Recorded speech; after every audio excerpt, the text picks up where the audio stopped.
នេះយើងនាំគ្នាសើចជាមួយនឹងកំឡោះអត់លិនទាំងអស់គ្នាអាសនាការនៅក្មេងចេះតែបង្ហោះម៉ូតូពេញភូមិអាក្រហមវាជាសិស្សកំពូលខិលប្រចាំសាលា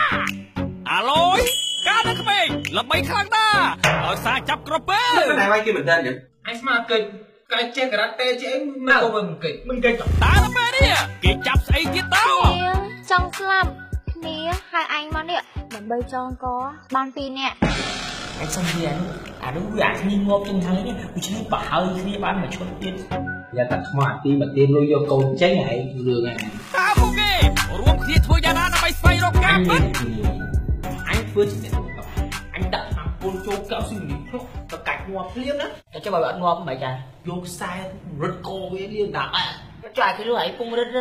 ស្អីវិញមកទាន់នឹងមិនទៅអាពួកឯងក៏មកវាឃើញពេលដល់វាចូលមកហើយតាក់ជួងវារួមដាក់ទៅយកកៅអីដាក់វាទៅចាលោកគេលុយឲ្យវាយពងវាយផងចំម៉ែមកទាន់មិនទៅ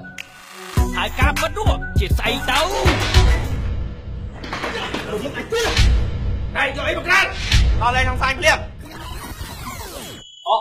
ងต้องសាពុំមកមើលអាណាគេខ្លាំងជាងគេឲ្យចាញ់មុខមកអញសួរពួកឯងទាំងអស់គ្នានេះបើឯងខ្លាំងអាឡាហ៊ានវាយមួយទៅលើមួយច្បាស់ទេអត់នេះ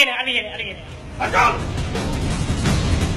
មិញពួកឯងនិយាយអីបងឃើញរឿងអីស្អាតយប់នឹងទៅដេកជាមួយបងឯង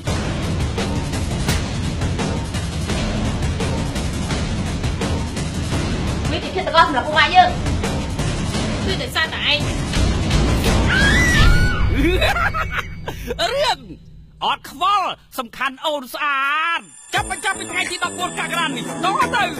កុំភ្លេចគ្រប់គ្រងភាពយន្តខ្មែរទាំងអស់គ្នាណាไป